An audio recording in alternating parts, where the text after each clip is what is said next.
If I can just bring you in, I've got with me a clinical psychologist, Bradley Daniels. You've had to listen to some of what the pupils have got to say. I mean, the waiting is quite difficult for them. How difficult is it? You know, because sometimes we say it's difficult, but you don't really grasp it. How difficult is that waiting period? Well, that waiting period is quite a challenging one. It's the holiday period, it's a holiday season, and so a lot of these learners are struggling throughout the holiday season because exams finish quite early on into the holiday season. But it's almost like waiting for, you know, this ultimate decision to be made on your life. So it's quite a difficult period, you know, for the learners.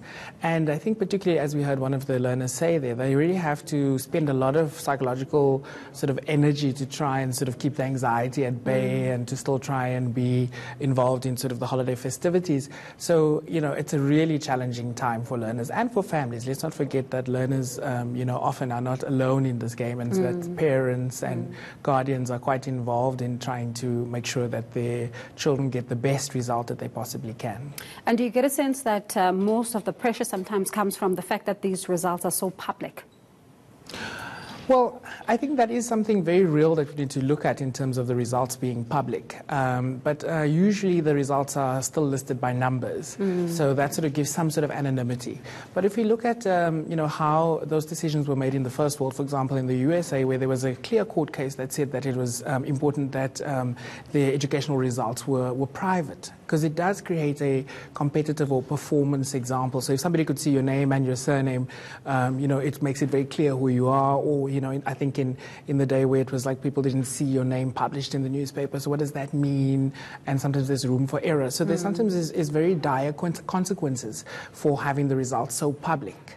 But none of that really matters, in the sense that at the end of the day, the yardstick is going to be for the individual or for the learner, because that's the person whose life is sort of, you know, being sort of directed. You know, I'm being very particular about the words that I'm using, so as not to say things like hanging in the balance or the kinds of words that we use, because I think the culture that we need to shift to is that these exams are an assessment phase. So the same as we have different assessment phases throughout the schooling career. And I like that one of the learners said the 12 years of hard work. Yeah. Because it really, we should start getting into a cultural shift where we start looking at this as an assessment period. It's not the end of the world. It's the end of a particular journey. So it's a milestone of that particular journey. But you know, it's going to continue, and you know, people will always have options with regards to what decisions they make based on what the assessment says at this point in time. And like you said, of course, this is a process bigger than the matriculants. The families involved here as well. How do we best support them during this waiting period? For the families, it's important for families to be present, and I think you know, we need to look at it at a sort of systemic way. So we start looking at the learner in the family, and we need to ensure that the family is supportive of the learner. So to be mindful of also just giving learners the space, particularly after exams. After exams, it would have been a very stressful period where the adrenaline was pumping and sort of the focus was one task, and then suddenly the exams end, and there's this period where learners would have needed time to just cool down, and then we head into the holidays, and this is the period where the anxiety starts to surface about how did it go and so forth. So I think the most important message for families are that they have to reassure learners that, you know, this is just one assessment, and there's always going to be options at this particular point in time. And there's some, you know, articles that talk about this process, especially Matric, being bigger than just passing and failing, you know, that their stress goes beyond that. Do you agree?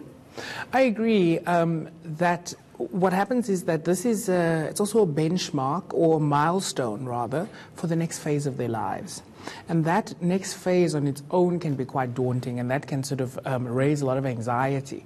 So as we heard some of the Masego speaking about earlier, saying that, you know, some learners had prepared to do dentistry or medicine, and maybe the results are not now good enough to get into those very sort of elitist or exclusive fields. So they have to kind of think of other ways of getting there, but it doesn't mean that they will never get there.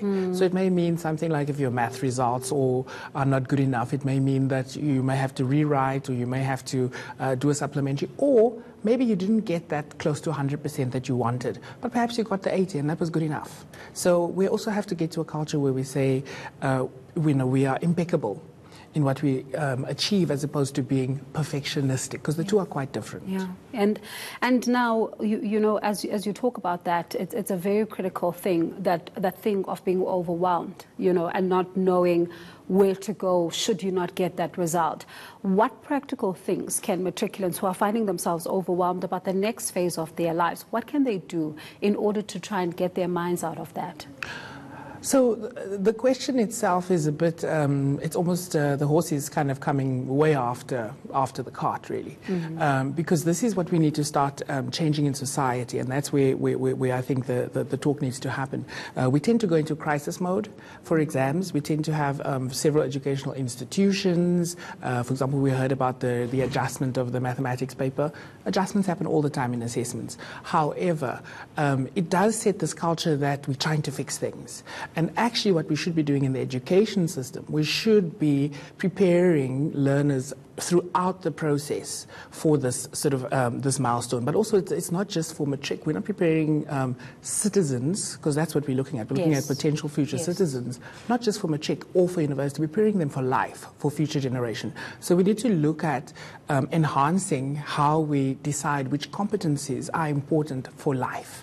And that is what these kinds of exams need to tap into. So I think that's where we need to change our thinking in this process. And then when we look at the entire process and you look at how stressful it is, and you see that some of the parents are not really present because of maybe one stress of, that they're going through themselves, or jobs or anything like that. How then, do we get to a point where there's so much support that is provided for these pupils at school level and not only at home?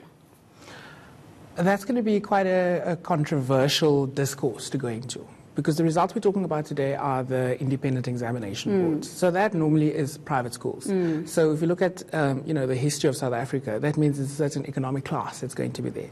That particular economic class is going to have resources. In fact, at many of these schools, there would be psychologists that are present at the school as part of the school's body. So that leads us back to the sociology of education, which basically says that inequality is now perpetuated. And that's what we need to sort of address. But that's from a sort of psychosocial perspective. But if we look at just the individuals and we look at how to support individuals best, remember, we all are going to have some sort of basic profile.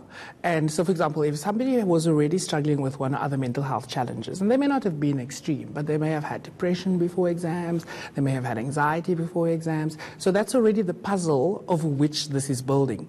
And this is where I think, Anne-Lou, we start talking about the risk of suicide and all of those kinds of things. And we tend to make it seem like it's something that only starts to happen this time of the year. It's not this time of the year. It's something that actually has been in progress. So the recommendation is that parents, families, learners, and the leaders as well need to be more present throughout the year.